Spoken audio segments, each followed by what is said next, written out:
Michelle Miller. My name is Matthew Case. And I'll be playing Portia. I'm playing Bassanio. In a scene from Merchant of Venice.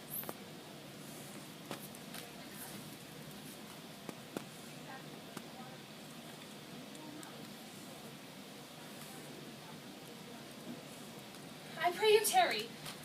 Pause a day or two before you hazard, for in choosing wrong I lose your company. Therefore, forbear a while. There's something tells me, but it is not love, that I would not lose your company. And yet you know hate counsels not in such quality. But lest you should not understand me well, yet a maiden hath no tongue but thought, I would detain you here some month or two before you venture forth. I could teach you how to choose right, but I am forsworn. So may you never be, so may you miss me. But then if you do, you'll make me wish a sin that I had been forsworn.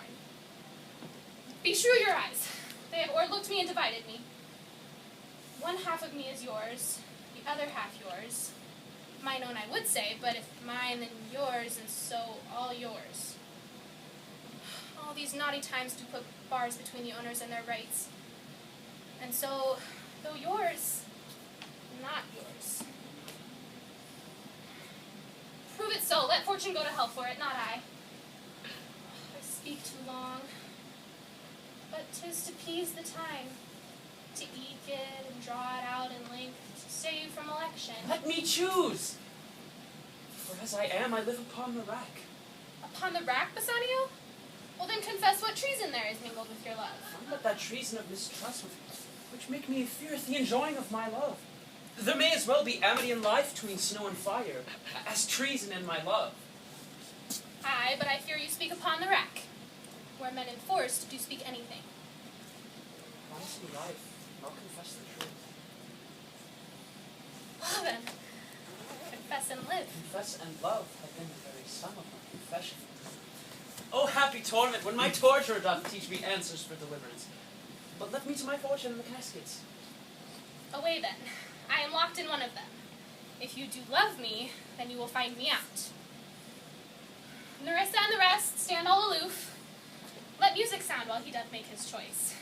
Then, if he lose, he makes a swan-like end, fading in music.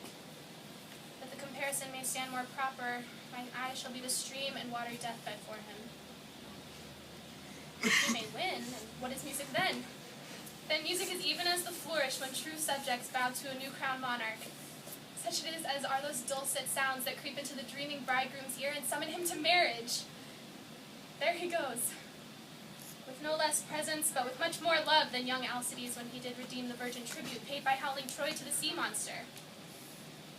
I stand for sacrifice.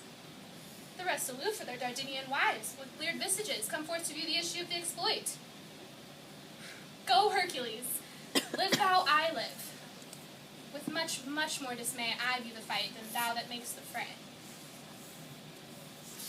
So may the outward shows be least themselves. The world is still deceived with fair ornament. In law, what flee so tainted and corrupt, but being seasoned with a gracious voice, obscures the show of evil. In religion, what damned error but some sober brow will blessed improve it with a text, hiding the grossness with fair ornament. There is no vice so simple but assumes some virtue on his outward parts. How many cowards who hearts are all as false as stairs of sand, wear upon their chins the beards of Hercules and frowning Mars, who inward searched have livers white as milk. And these assume but valor's excrement, to render them redoubted. Look on beauty, and you shall see 'tis purchased by the weight which therein works a miracle of nature, making the lightest to them that wear most of it.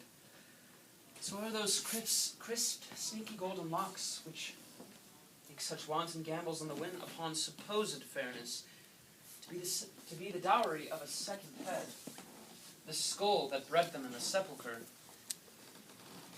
Thus ornament is but the gilded shore to a dangerous sea. The beauteous scarf veiling an Indian beauty.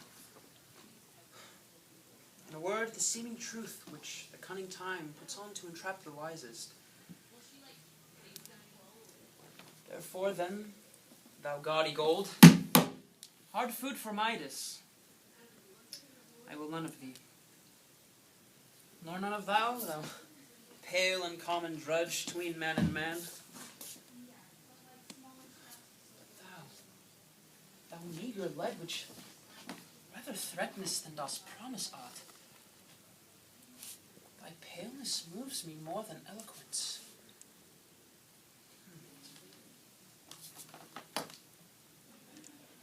And here choose I, joy be the consequence.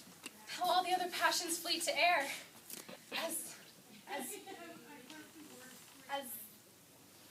doubtful thoughts and rash embrace despair and shuddering fear and green-eyed jealousy. Oh, love, be moderate, allay thy ecstasy.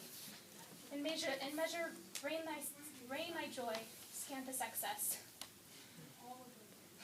I feel too much thy blessing. Make it less, for fear I surfeit. What find I here? Fair Portia's counterfeit. What demigod hath come so near creation? Move these eyes, or whether writing on these balls of mine seem they in motion. Here are severed lips, parted with sugar breath. So sweet a bar should splendor such sweet friends. Here in her hairs the painter hath played the spider, and woven a golden mesh to entrap the hearts of men. But her eyes, what could he see to do them? Having made one, methinks it should have been...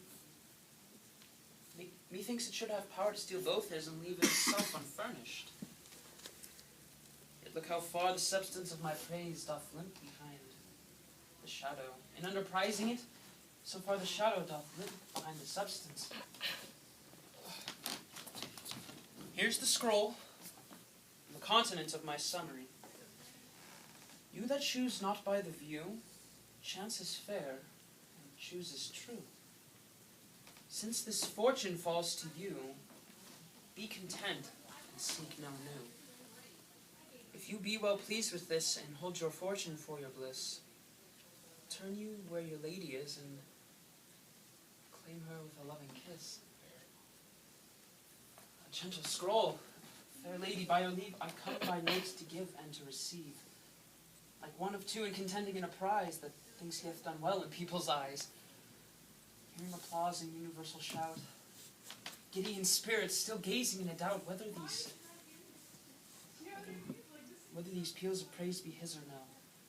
So, thrice fair lady, stand I even so, as doubtful whether I see be true, until confirmed, signed, ratified by you.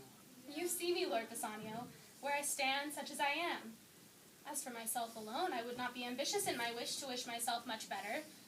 Yet for you, I would be troubled 20 times myself, 1,000 times more fair, 10,000 times more rich, than only to stand high in your account, I might in virtues, beauties, livings, friends, exceed account. But the full sum of me is sum of something, which, determined gross, is an unlessoned girl, unschooled, unpracticed. Happy in this, she is not yet so old, but she can learn. Happier than this, she is not bred so dull, but she can learn. Happiest of all is that her gentle spirit commits itself to yours to be directed as from her lord, her governor, the king. Myself and what is mine to you and yours is now converted. But now I was the lord of this fair mansion, master or my servants, queen or myself. Even now, but now, this house, these servants, and this same myself are yours, my lords. I give them with this ring, which, when you part from, lose or give away, let it presage the ruin of your love, and be my vantage to exclaim on you. Madame, you have bereft me of all words, and only my blood speaks to you in my veins. There is such confusion in my powers, as, after some oration fairly spoke by a beloved prince, there doth appear among the buzzing and pleased multitude, where every something being blent together turns to wild of nothing save of joy, expressed and not expressed. But when this ring from this finger parts, so parts life from hence. Then be bold to say Bassanio is dead.